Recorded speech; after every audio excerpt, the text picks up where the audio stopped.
मंडळी, सिर्फ नाम काफी है, टाळ्या आणि घोषणांचा जल्लोष होणार, कारण या मेळाव्याला संबोधित करण्यासाठी येत आहेत श्रीमान सुहास भैया अनिलराव बाबर।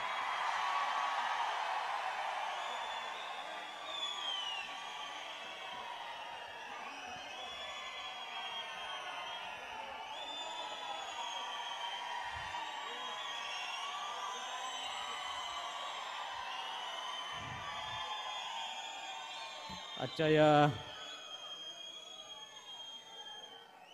गेली अनेक वर्ष आपण ज्याची आतुरतेने वाट बघत होतो ते टेंबू योजनेच्या 6व्या टप्प्याच्या भूमिपूजनाच्या कार्यक्रमासाठी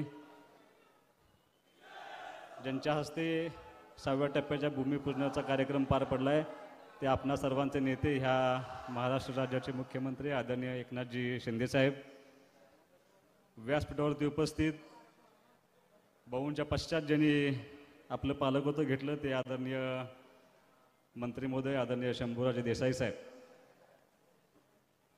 आपल्या जिल्ह्याचे पालकमंत्री आणि ज्येष्ठ मार्गदर्शक आदरणीय सुरेश भाऊ खाडे साहेब, आमचे बंधुतुल्य मित्र आणि खासदार आदरणीय धैर्यशील दादा माने, अनिल भाऊंचे पूर्वीपासूनचे मित्र, सांगोल्याचे आमदार आदरणीय शहाजी बापू पाटील, व्यासपीठावरती उपस्थित भाजपच्या आदरणीय नीताताई केळकर, आदरणीय उपनेत्या कला शिंदे, व्यासपीठावरचे सर्व नेते मंडळी, सर्व ज्येष्ठ मार्गदर्शक, समोर आज अनिल भाऊंच्या कुटुंबातला सदस्य म्हणून उपस्थित असलेले अनिल भाऊंच्या कुटुंबावरती प्रेम करणारे सर्व ज्येष्ठ मार्गदर्शक, सर्व माझे युवक सहकारी आणि शिंदेसाहेब, खऱ्या अर्थानं एवढ्या प्रचंड मोठ्या संख्येनं माझ्या माता भगिनी ह्या ठिकाणी उपस्थित राहिला त्या सर्वांचं मी मनापासून अनिल भाऊंच्या कुटुंबाच्या वतीनं मी स्वागत करतो। या कार्यक्रमाचं नियोजन साहेब 2 तारखेला होतं, पण एक दिवस अपरिहार्य कारणामुळं कार्यक्रम एक दिवस आधी घ्यावा लागला आणि या सगळ्या लोकांना पुन्हा एकदा निमंत्रण देणं थोडं अवघड काम होतं आणि या समोर बसलेल्या सगळ्या माता भगिनींना आम्ही एकच आव्हान केलं होतं की तुमच्या लाडक्या बहिणींचा लाडका भाऊ येणार आहे, त्यांना भेटायला तुम्हाला यावं लागतंय आणि त्यामुळं मोठ्या संख्येनं या माझ्या माता भगिनी उपस्थित राहिल्या। साहेब, लाडक्या बहिणीचं एक उदाहरण सांगणार आणि मी माझं मनोगताला सुरुवात करणार आहे। सुरेश भाऊ, 4 दिवसापूर्वी 3रा हप्ता लाडक्या बहिणीचा जमा झाला आणि काही महिलांना पहिल्यांदाच 4,500 रुपये आले। एका उलट्यातल्या भांड्याच्या दुकानामध्ये एक महिला गेली आणि तिनं एका वस्तूकडे बोट केलं आणि सांगितलं की मला ही वस्तू खरेदी करायची आहे, किंमत काय आहे? त्या दुकानदारानं सांगितलं की 5,000 रुपये त्या वस्तूची किंमत आहे। त्या महिलेनं सांगितलं की नाही 45 रुपयेच मला द्या। ती काय तो मला नाही, मला 5च्यात परवडत नाही। ही 4,500 रुपयानं मागत होती, ती 5,000 रुपयानं तो घ्या म्हणत होता। शेवटी व्यवहार 4750 रुपयाला धैर्यशील दादा तुटला आणि 250 रुपये कॅश दिली आणि 4,500 रुपये ऑनलाईन त्या महिलेनं त्या खात्यावरती मांडले आणि सगळी वस्तू घेतल्यानंतर त्या दुकानदारानं त्या महिलेला विचारलं की याच्यावर नाव काय टाकू? त्या महिलेनं असं सांगितलं, लाडकी बहीण टाका। तो म्हणला चेष्टा करताय का? म्हणला चेष्टा नाही, ही वस्तुस्थिती आहे की ह्या भांड्यावरती लाडकी बहीण टाका आणि त्यांनी ती लाडकी बहीण टाकून ते भांडं खरेदी केलं। कोण कसा विचार करतं ह्या योजनेबद्दल साहेब मला माहीत नाही, पण गेल्या 1 महिन्यामध्ये मी जे उदाहरण बघितलंय ते उदाहरण असं आहे की काही महिलांनी या पैशाचा वापर त्यांच्या आरोग्यासाठी केलाय, काही महिलांनी याचा वापर त्यांच्या मुलांच्या शिक्षणासाठी केलाय आणि निश्चितपणे कदाचित पुरुषाच्या हातामध्ये गेलेला पैसा वेगळ्या ठिकाणी जाऊ शकतो, पण महिलेच्या हातामध्ये गेलेला पैसा हा निश्चित सत्कारणी लागलाय। त्याबद्दल मी ह्या तमाम महिलांच्या वतीने तुमचं पहिल्यांदा मी साहेब अभिनंदन करतो। साहेब, 6व्या टप्प्याचा भूमिपूजनाचा कार्यक्रम होत असताना 2 भावनामध्ये मनामध्ये दाटून आलेत। एका डोळ्यामध्ये हसू आहे, कारण गेली अनेक वर्ष आमचा मतदारसंघ ज्या योजनेची वाट बघत होता आणि अनिल भाऊनी जे कष्ट आयुष्यभर उपसलं, ती योजना पूर्णत्वास जात असलेला आनंद एका डोळ्यामध्ये आहे, तर दुसऱ्या डोळ्यामध्ये आसू आहे. ते आसू या कारणासाठी आहे, जी योजना पूर्ण व्हावी यासाठी अनिल भाऊनी अख्खं आयुष्य पणाला लावलं. आज ही योजना पूर्णत्वास जात असताना ते बघायला अनिल भाऊ नाहीत, याचं दुःख मात्र आमच्या डोळ्यामध्ये निश्चितपणे आहे. त्यामुळं दोन्ही भावना तुमच्यासमोर प्रकट करत असताना एका गोष्टीचा आनंद मात्र खूप मोठा होतोय. साहेब, काय झालं ह्या योजनेचा, साहेब काही घटना पाठीमागच्या सांगणं माझं नैतिक कर्तव्य समजतो. साहेब, अनिल भाऊ सरपंच पदापासून ह्या कारकिर्दीपर्यंत आमदारकीपर्यंत पोहोचले. 1992-93 साली ही योजना त्यांनी पहिल्यांदा प्रत्यक्षात मांडण्याचा प्रयत्न केला. 95ला सरकार बदललं, भाऊंचा पराभव झाला होता, पण थोडंसं त्यावेळेला युती शासनानं ह्या योजनेला मान्यता दिली आणि काम सुरू झालं. 1999ला पुन्हा भाऊ आमदार झाले. ताकदीनं त्या ठिकाणी प्रयत्न करण्याचा, ते पूर्ण करण्याचा प्रयत्न अनिल भाऊ करत होते, पण 2004 पर्यंत थोडंफार काम त्या ठिकाणी झालं. तत्कालीन राज्यपाल महोदयांना ह्या ठिकाणी योजना दाखवण्यासाठी आणली. त्यांनी ती योजना तुमच्या अनुशेषाच्या मुद्द्याच्या बाहेर घेऊन थोडेफार 212 कोटी रुपये त्यावेळेला दिले, पण ती पूर्णत्वास गेली नाही. आणि 2004ला अनिल भाऊंचा दुर्दैवानं पराभव झाला. त्या योजनेचं काम 2004 पासून रखडलं गेलं. या योजनेची टिंगल केली गेली. दिव्य स्वप्न असलेल्या योजनेला दिवा स्वप्न म्हटलं घेतलं आणि लोकांना पटवून देऊन अनिल भाऊंचा पराभव झाला. 2004 ते 2009 आमदार नसताना अनिल भाऊ त्या ठिकाणी प्रयत्न करत राहिले. आणि 2009च्या विधानसभेला, साहेब, आम्ही पुन्हा अपील केलं लोकांना, पण ते मान्य झालं नाही. आणि काही तांत्रिक कारणानं आणि टेक्निकल बाजूने कमी मतामध्ये अनिल भाऊंना त्यावेळेला पराभव स्वीकारला होता. साहेब, त्यावेळेला मी राजकारणात नव्हतो. 2009चा ज्यावेळेला पराभव झाला त्यावेळेला मी स्वतः भाऊंना म्हटलं की हे पाणी वगैरे मान्य नसेल तर आपण यातनं बाहेर पडूया, थांबूया. भाऊनी दुसऱ्या दिवशी मला बोलवून घेतलं आणि सांगितलं, एका साध्या गावचा सरपंच होतो म्हटलं, त्या सरपंच पदापासून पंचायत समितीचा सदस्य, सभापती, जिल्हा परिषदेचा सभापती ते आमदार, इथंपर्यंत ह्या सर्वसामान्य लोकांच्या आशीर्वादावर मी इथंपर्यंत येऊन ठेपलोय. मी लोकांना शब्द दिलाय, मी लोकांना एक स्वप्न दाखवले, ते पूर्ण केल्याशिवाय अनिल बाबर स्वतःचा देह त्यागणार नाही. ती भूमिका त्यांनी मांडली. 2009च्या पराभवानंतर, साहेब, मी राजकारणामध्ये येण्याचा निर्णय घेतला. साहेब, मला पाण्याचं महत्व अजिबात नव्हतं. 2012 साली जेव्हा मी पंचायत समितीला उपसभापती म्हणून काम करायला लागलो, त्यावेळेला खऱ्या अर्थानं मला या पाण्याची जाणीव झाली.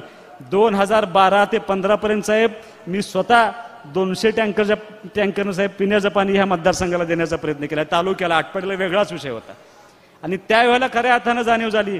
14 साली आम्ही लोकांना अपील केलं, लोकांनी मान्य केलं आणि 2014 साली अनिल भाऊ त्या ठिकाणी आमदार म्हणून निवडून आले. साहेब, पुन्हा महायुतीचं सरकार त्या ठिकाणी आलं. आपण सर्वजण एकत्र होता. मी आज देवेंद्र फडणवीस साहेब या ठिकाणी उपस्थित नाहीत, पण मला हे सांगणं माझं कर्मप्राप्त आहे, मी ते सांगणं थोडंसं महत्त्वाचं आहे. सुरेश भाऊ, 2002 साली विधानसभेमध्ये वाद झाला होता. विदर्भ विरुद्ध पश्चिम महाराष्ट्र असं जोरदार चालू होतं आणि विदर्भाची बाजू देवेंद्र फडणवीस साहेब मांडत होते आणि पश्चिम महाराष्ट्राची बाजू अनिल भाऊ मांडत होते. सभागृह त्यावेळेला तहकूब करण्यात आलं होतं. 14 सालचा निकाल लागल्यानंतर ज्यावेळेला फडणवीस साहेब सीएम झाले त्यावेळेला भाऊ प्रेशराईज झाले होते. भाऊ मला म्हणले, अरे आपण लोकांना शब्द दिलाय, पण विदर्भाची बाजू मांडणारा मुख्यमंत्री झाला, आपल्या योजनेचा अनुशेषाचं कसं होणार. पण सुरेश भाऊ, ज्या दिवशी पहिली मिटिंग टेंबूची झाली, टेंबूचं सगळं सविस्तर भाऊनी त्यांच्या पुढे मांडलं. एका क्षणामध्ये फडणवीस साहेब म्हणले, बाबरसाहेब किती पैसे लागतायत. भाऊ म्हणले 1200 कोटी तर लागतील, देऊन टाकले म्हणले.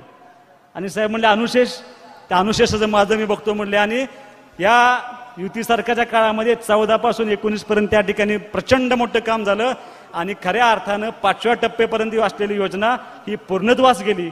आणि 2017 साली जी वंचित गावं राहत आहेत त्या वंचित गावांचा नकाशा एक भाऊनी तयार केला.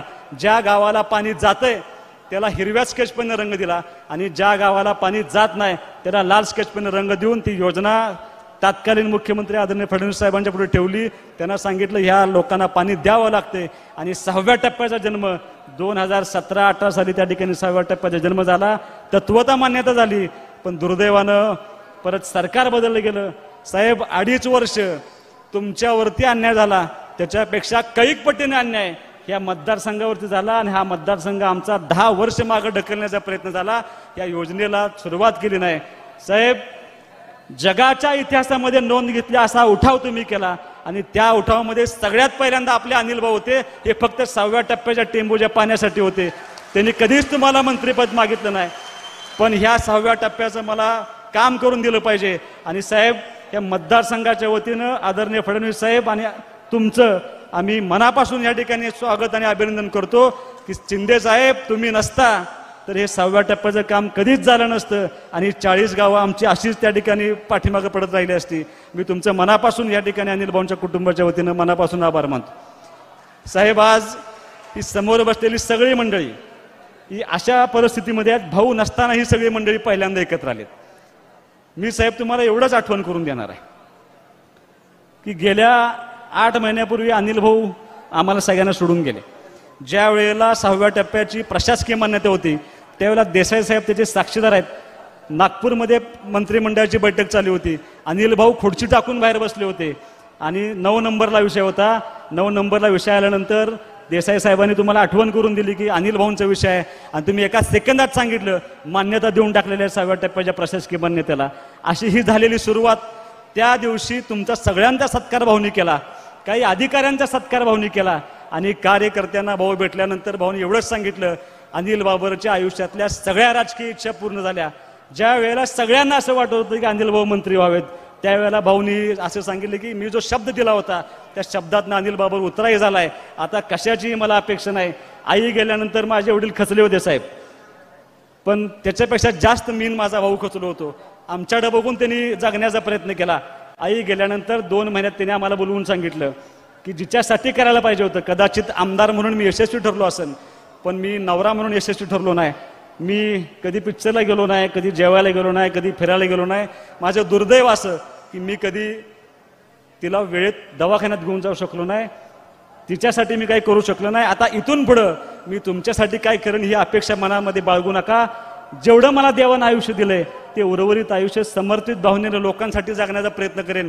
त्यांनी त्या 1.5 वर्षामध्ये तसंच केलं आणि टेंबू योजनेचा 6वा टप्पा मंजूर झाल्यानंतर साहेब 15 दिवसात अनिल भाऊ आम्हाला सोडून गेले. साहेब 2014 ते 19 तुम्ही सुद्धा मंत्री होता. त्यावेळेला अनिल भाऊंचे तुमचे संबंध एवढे दृढ नव्हते, पण 19 नंतर 24 पर्यंत साहेब तुमचे अनिल भाऊंचे संबंध अतिशय दृढ झाले. नियतीच्या मनामध्ये निश्चितपणे काय डाव असतात. ज्या वेळेला अनिल भाऊंना आणि माझ्या आईला माझ्याकडून खेचून घेतलं, काढून घेतलं, प्रचंड मोठा संकट हे आमच्या कुटुंबावरती आलं होतं. जगायचं कसं असा प्रश्न उपस्थित होत असताना साहेब जे कुटुंब आम्ही आज तुमच्या पुढे उपस्थित आहे एवढ्या ताकदीनं जे करतोय हे सगळं करतोय हे समोर बसलेल्या मायबाप जनतेनं आम्हाला आशीर्वाद दिला, धीर दिला म्हणून आम्ही हे सगळं करतोय.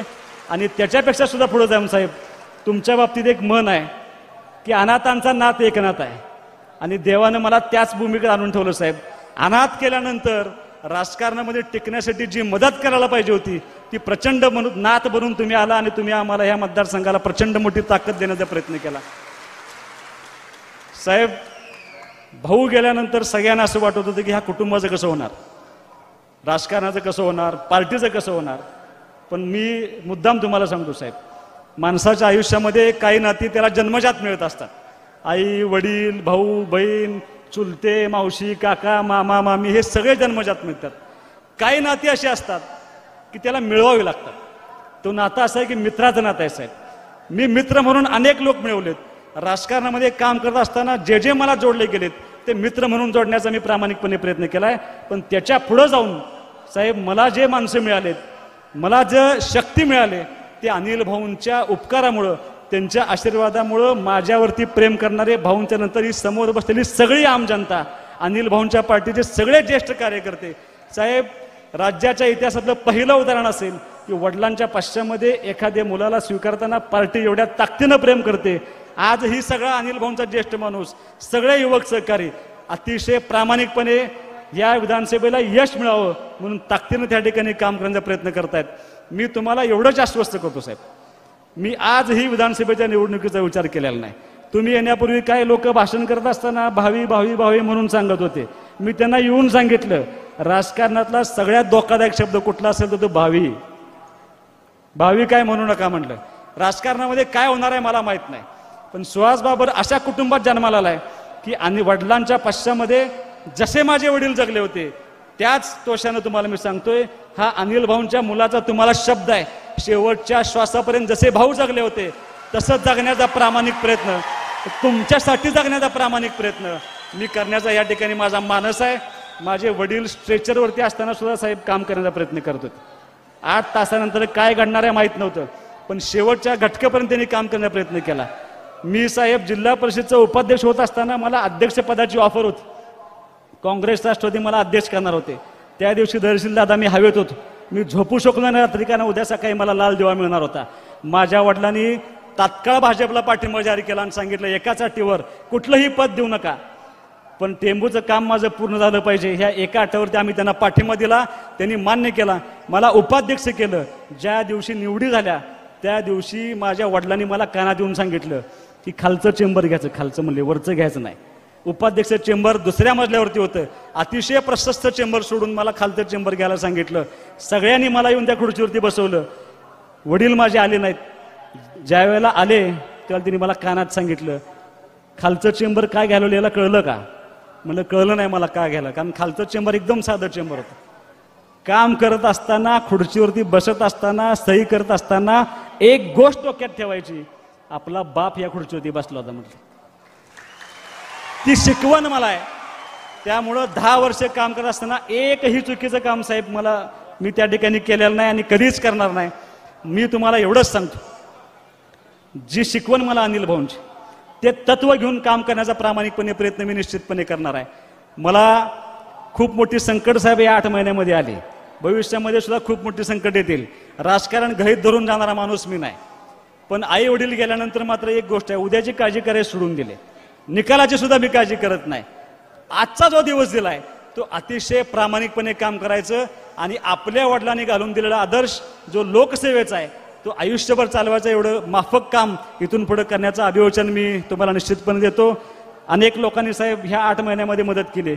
मी देसाई साहेबांना मुद्दाम काय म्हणतो की तुम्ही आमचा संकटकालीन मार्ग आहे. एसटीला एक पाठी असते संकटकालीन मार्ग. संकट आलं की पहिल्यांदा त्यांच्या दारात जातो आणि त्यांच्या माध्यमातून तुमच्यापर्यंत येतो. सुरेश भाऊनी गेल्या 6 महिन्यामध्ये भाऊंच्या पश्चात खूप मोठी मदत केली. असाच आशीर्वाद साहेब, माझं धोरण एवढंच आहे, पाणी झाले कल्पनेच्या पलीकडं, पाणी झाल्यानंतर इतकी प्रचंड सुबत्ता आमच्या भागामध्ये आले. पिण्याचं पाणी टँकरनं देणारी माणसं आज ऊसाच्या क्षेत्रामध्ये अतिशय सक्षमपणे काम करतायत.